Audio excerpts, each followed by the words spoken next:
All right, welcome to another installment of the Fragments of Silicon reviews. 4 reviews up this time. The first of which is Painting Werther. Right. So this is another visual novel, and yeah, it really goes for the visual part of visual novel, um, more so than what we usually cover on the show. Which tend to be more on the novel side of visual novel. Perhaps it's a bit ironic because this is actually an adaptation of an actual novel, as in like a classic novel that was written hundreds of years ago. The Sorrows of Young Werther, specifically. And it's a curious experiment, if nothing else. And, I don't think I've experienced a visual novel quite like this, for good and for ill. And Petty is kind of displaying the ill part that I had. Yeah. I mean, I was going to get to this sometime, but it's not. This decided to be an interactive visual novel for some reason. Yeah. Do you see why I said this would work well with a Wii controller? Yeah, like a little feedback be nice, homie. Yes. Yeah. Because, I don't know how they did it, but they managed to recreate the frustrations of using Nintendo's mid-2000s gimmicks here. Either the Wii controller or the DS touchscreen. Pick your poison here. Or just shitty Flash games from the early 2000s. And that can work too. It's got the exact same frustrations. Because it's not, it's not enough to operate it like a mouse. There are those experiences in this game, when you're some of the painting actually flows like just moving a mouse. But here it's imitating brush strokes. This is exactly the kind of thing you would have seen in some shitty Wii shovelware. Look at me, I'm an artist. Even though,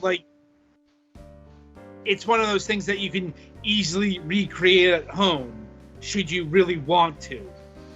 And it will work better in real life than it does in at least this digital package. Right. And that's ultimately what sinks this for me. Because the actual brush stroking is very finicky, as you've seen on camera here. I get what they were intending. It's feel like you're an artist of some capacity. Because this game is all about celebrating the arts. Not just, paint, but, everything here is artistic expression. Classic artistic expression. All of the actual paintings in this, it's all, classic art from various movements. All of the music, it's all classic music. Although presented, a lot of it is presented with modern instrumentation. Using guitar instead of harpsichords or what have you. And the actual spine of this, the book, is The Sorrows of Young Werther, a popular book written in 1774 by an author named Johann Wolfgang von Werther. I believe that's how that's pronounced. His last name's pronunciation has been the subject of debate for many a decade. Especially if you're not German. Yep. And even if you are at least part German. But I watched a video where it was pronounced Werther, so I'm going with that.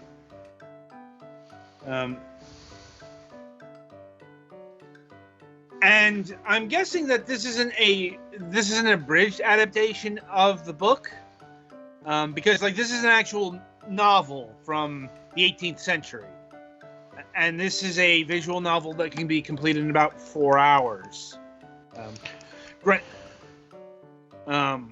Granted, it seems to contains the essence of what made this book such a hit with, I suppose, all the classes of the day. With the youth? Wait, no, hold on. Well, it's it goes up to, apparently, Napoleon cited this as one of his favorite books of all time. Allegedly, he read it at least 7 times. Mind you, 7 is not a big number, so once again, I'm assuming that the actual book here is much bigger than what's in this package here.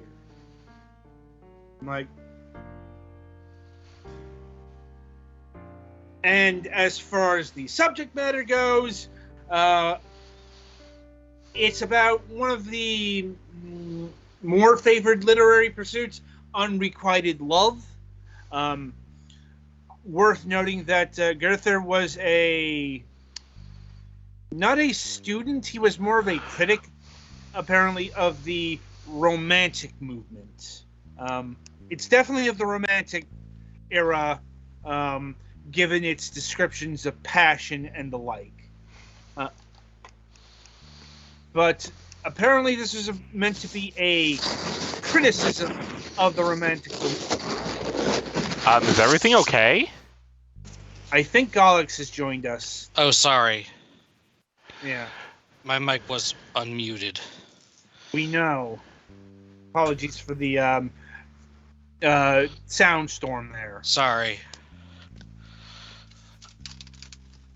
Anyway, as I was saying, Werther was a student. Well,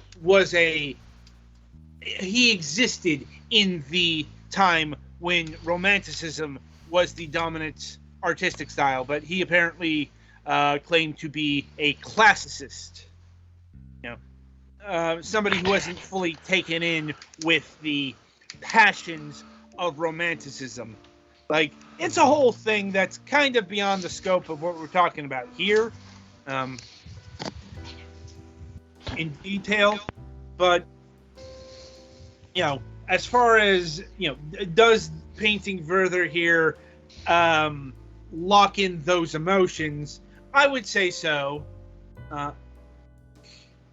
It does not have all of the facets of the author himself, if only because Werther was he was a goddamn Renaissance man, even though he lived in the Romantic age. If you don't know what a Renaissance man is, it's a guy who can do everything, and he was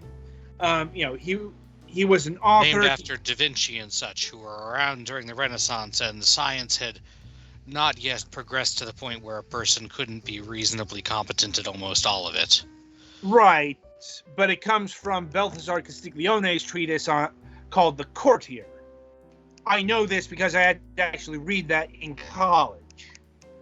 And I still remember that. But yeah, Werther, he graduated from law school. He worked in civil service. He wrote on the sciences, what we call the sciences today, the hard sciences.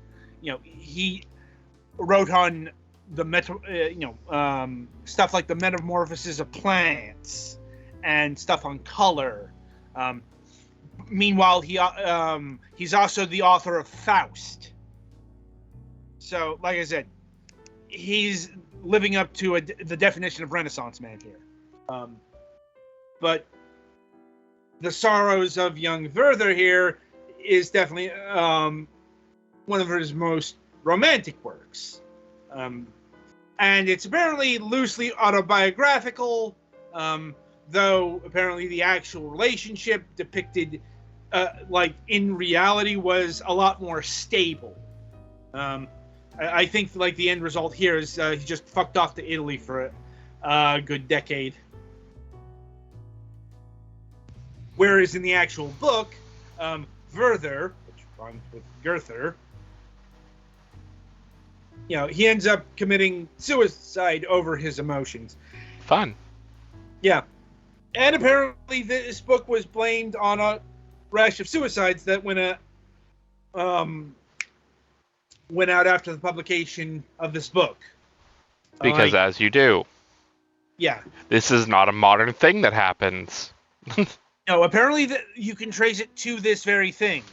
Like, this is the first modern recording of such kinds of suicides. But this is a topic for an entirely different podcast. Mm-hmm. Yeah.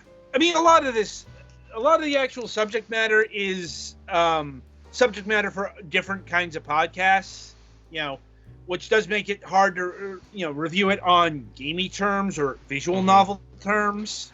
I will say one, gamey issue with this game is if you like to play in windowed mode, it keeps wanting to override that at the end of the chapter or, end of a scene. So if that is annoying, just leave this game alone or play it on a different platform if available. I think it's a PC only currently. But yeah,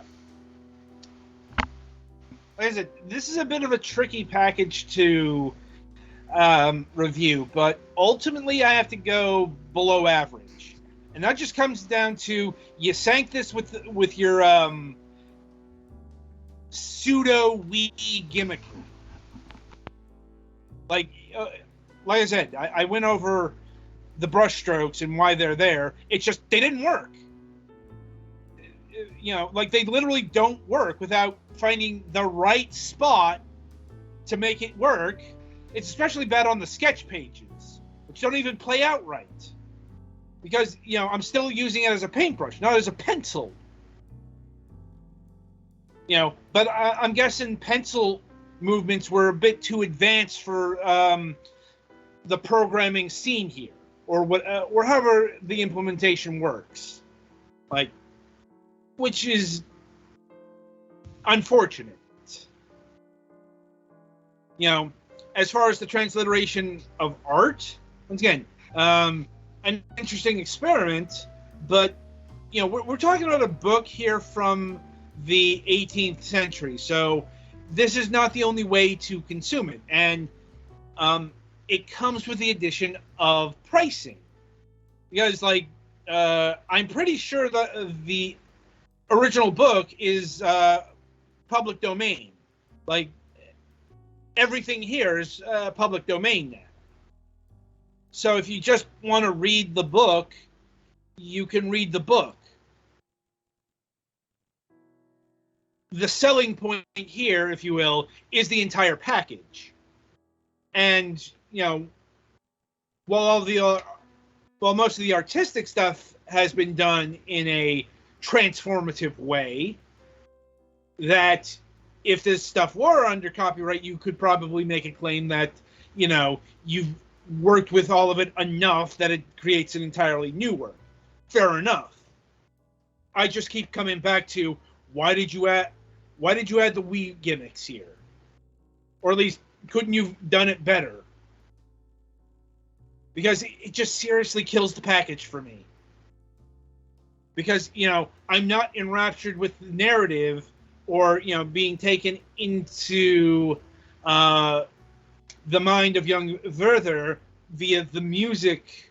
I'm frustrated that the goddamn paint isn't being put onto the canvas because I'm not stroking the mouse correctly.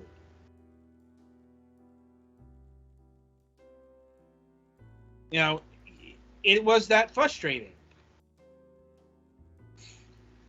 And it's especially galling because this game is asking for $13 of your money. That is a bit on the high side. And could I recommend that? Maybe if the gameplay gimmicks came in better, but they don't.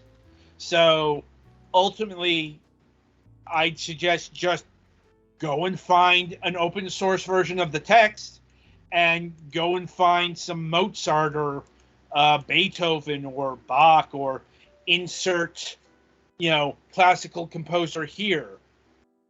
And which is not an uncommon thing for Werther.